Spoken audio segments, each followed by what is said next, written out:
Mier follows a crowd of cultists out of the Prophet's tent city and down into a low valley at the edge of the desert. He is unsure if this was the right decision. Beyond the outcropping of rock where tonight's sermon will be held is he's not sure how to describe it other than hole, descending deep beneath the Shuriman sands and into an emptiness that is both growing and alive. Throughout the day, these cultists throw livestock into the hole. They throw each other into the hole. Sometimes they throw themselves into the hole. And from what Mier is told, the hole responds by growing steadily larger, so more cultists can throw more animals and more people down into it, and it can keep growing, and the awful pattern can repeat itself until the hole is so large that something big falls in. A city, maybe. Like Nasrameh, he mutters, though even if the entire state toppled in, ports and all, it would barely graze the sides. He caught a glimpse of the hole earlier. It's too big to be real, and yet, no one knows this is here, thinks Mier, but he's smart enough to keep this to himself. He cannot risk these people turning on him, although he uses the word people lightly. Some of them have a deep lavender glint behind the eyes that seems to spread over their faces in veiny, twisting patterns, and they mutter constantly about Acacia, or something called the Void. He cannot go back home. He's not sure if home still exists, yet he cannot flee anywhere further south where the land turns gray and things named after old storybook monsters squirm across the rocks. Mier must keep running. If he stops, Noxus will find him, and because he struck an officer, they will kill him. "Have you come to see the Prophet?" one man asks him as the crowd shuffles into an open area similar to a theater stage. His skin shifts sickeningly beneath a tattered cloak. Mier sees some of the man's teeth moving inside his mouth. "Yes," Mier replies, knowing the cultists won't let him through without hearing one of their sermons. The man laughs. "Oh, you are new to the nameless city. Like many others, some seek the Prophet, others seek nothing. It is all the same." He motions to his face, which glows faintly in the night air. "Do not be worried, my friend. Soon, you will understand. The Prophet will show you." The evening stars, black and yawning and somehow closer than before, wink ominously above the crowd's makeshift lanterns.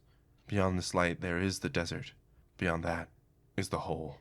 And on the other side of the hole, freedom. Mier can almost taste it. Shurima is being swallowed up from three sides. In the north, Noxus spreads along the coast like a cancer, claiming everything from vast city-states to farming settlements of a dozen souls. In the ancient capital, the long dead, now supposedly living again, Emperor Azir is said to prepare for an inevitable war. And in the southeast, well, this is the southeast. These people are eating it. There has to be something beyond the hole, down along the gray, lifeless coast, at the southernmost tip of the Acacian Peninsula. A smuggler's port, or maybe a stop-off for fishing ships from Bilgewater. Mier could catch a boat, start over again in the Serpent Isles, and then... "Stop thinking," threatens the broken-faced man. Mier looks up and sees a dozen pairs of shattered, glowing eyes looking back at him. "Your thoughts are loud. Be silent." The man points to the outcropping, now the pulpit of an emaciated figure. "Malzahar has come." The Prophet is covered in scarves and cloaks, crudely marked with the symbols of old Acacia. His feet are bare, his hands seemingly frozen in a rigor mortis grip, as though they were trying to fend off some kind of monstrous creature. His face is obscured by long violet wrap, and his head... Mier feels something like a drill being driven into his brain. He looked for maybe half a second into the Prophet's face, and seen within his forehead something... shifting? No, that can't be right. Malzahar's entire skull was thin, fleshy webbing, and something horrible inside. A light within a light, pulsating, outward, spreading, hungry. "My children," says Malzahar, though his voice is not a voice at all. It's a projection inside of Mier's thoughts, an extension of the Prophet's unlight that is sick, glistening, and wrong. Mier has to get out of here, but he can't run. The cultists are packed in too tightly, and he'd never make it around the great hole before they caught him and tossed him down. "Tonight is a night of confession," Now it's too late. Malzahar sees Mier. Mier is not sure how, but amid the crowd of hundreds, the prophet's gaze rips through him, holding his body in place. Mier cannot even let out a whimper. "Ah, a newcomer," says Malzahar. "Then let this be your awakening." There are flashes within Mier's mind, an enormous shape looming behind the prophet and filling the entire sky. Buildings, or something like buildings, but inverted and crooked beneath a vast, unnatural ocean. Thousands of voracious creatures swimming in schools, so large they block out even the dappled light from the not sun, creating their own currents in the not water. And a name that dances across the grooves of his brain like an acrobat, elusive but on the edge of realization. "Believers," Malzahar continues, "I have always told you that the end is certain. The void will come and wash away the world and all its miseries, and with it, each and every one of you." Mier's mind is ripping itself apart. Thoughts snap in and out so quickly he can barely track what he's experiencing.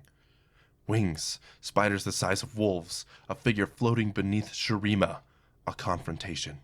He sees Noxus consumed by an impossible wave of creatures, the immortal bastion cracking grotesquely before falling into their mass. Ice breaking, things tumbling upwards and out. He sees Malzahar again, shadowed by a shape too large. Why is it so large? Why is she? She? But we are all changed by our experiences, are we not? I watched my parents die in Amakra, waste away to illness, yet they are not gone. Their memories serve as a purpose, and the imprint they left on me made me what I am, and what I am made you.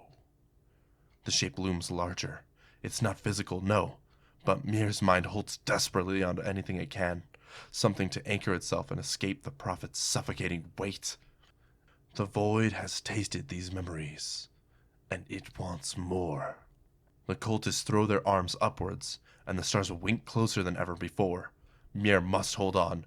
Freedom is just beyond the chasm, he tries to think. But the words drain from his head. Before him, before them all, is Malzahar. There is nothing else.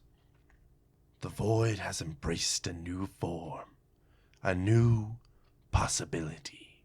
I once saw the world end in the absence of light and darkness, the totality of nothing, and that was wrong. So tonight, to you, to all my children, I confess, the void has spoken, and now beneath her sea of lavender, she wants you, your memories, your experiences, existence. She wants everything. Mier only begins to run when the ground gives way under his feet. The chasm's sudden expansion swallows them all, the tent city, the cultists, everything, as Malzahar floats above, watching them all pour into the throbbing, animated nothing. And, the prophet concludes, she will have it. Some of the cultists freeze midair, darkly luminous corals bursting from their skin before they are sucked into the undulating walls of the hole. More are torn limb from limb by fast-moving schools of strange, iridescent fish. Others loose a scream before vanishing completely, as though suddenly erased. Mier's memories, like the stars above, wink out one by one, as he falls faster and faster. The Noxian invasion, his hand striking an officer, his family, his friends, his childhood, his dreams. He drifts down beneath the lavender sea, past strange, inverted buildings, jutting awkwardly from the light-dappled nothingness beyond the void's hideous, living sky, and he catches a glimpse of something massive, on the verge of being born. As his memories fade, the shape seems to move, responding to this new source of sustenance, growing stronger as Mier, the cultists, the animals, the tents, as they all fade away, erased utterly from the gentle shores of reality, repurposed into something terrible and new. A man once named Mier closes his eyes, emptied of all things. He touches the bottom of the void, and then he is gone. This has been Feast of the Prophet, a League of Legends short story, written by Jared Rosen, voiced by Grayska Voice. Like and subscribe for more.